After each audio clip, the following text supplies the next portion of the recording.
Hey everybody, I'm Simmons. This is Philosophy for Where We Find Ourselves, April 18th, 2020. It occurs to me that one of the things in this pandemic that is really beginning to divide people is the way that we view our leadership, whether that be local, state, or federal, or even in some cases global with organizations like the WHO, etc. So I thought I'd do actually a sort of series of the traits of leadership that philosophy helps us be able to articulate and then look for in others. The first thing I thought I'd talk about is in fact a trait that we should avoid. It's a characteristic that when leaders display, you can guarantee things are going wrong. And that trait is the vice of pride.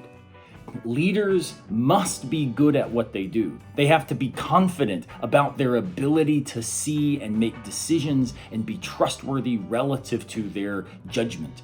But as soon as they think that they cannot be in error, as soon as they think that they in fact get everything right, they fail to accept responsibility for what leadership expects of them. This is ultimately grounded in pride. Now, there's lots of places we could go to see how leadership is incompatible with a deep-seated pride. But one text that I think models this exceptionally well is Homer's Iliad. In the Iliad, we see Achilles, who is widely recognized and regarded as the great leader, the great model of what it looks like to be a warrior. The problem, of course, is that when the Greeks are fighting the Trojans, they fail to be able to depend on Achilles because he's had his pride bruised. Because of his pride, he gives in to rage. He acts not out of rational judgment and good evidence, but instead he acts out of what he perceives as his own best interest and without any concern for social solidarity. Ultimately, this leads to the point where his own best friend, Patroclus, begs him to come out to battle. Achilles refuses, and Patroclus goes off to fight in Achilles' stead. Patroclus, though a brave warrior, ends up getting killed.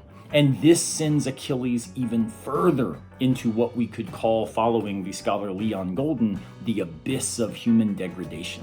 No longer a human, but presented by the text as not much more than an animal.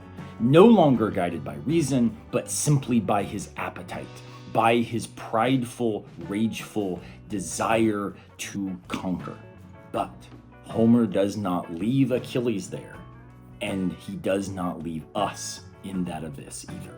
Instead, we see at the very end of the text, once they have abused Hector's body, Priam, the old king who is Hector's father, comes to Achilles and kneels and begs him for his son's body back.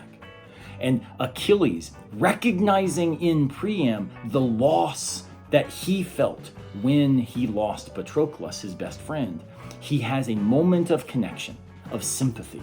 And this starts to bring him back out of his own abyss, his own pride, and he returns to something like the solidarity of human existence that cuts across political disagreement, social policy disputes, different ways of understanding particular responses to the world.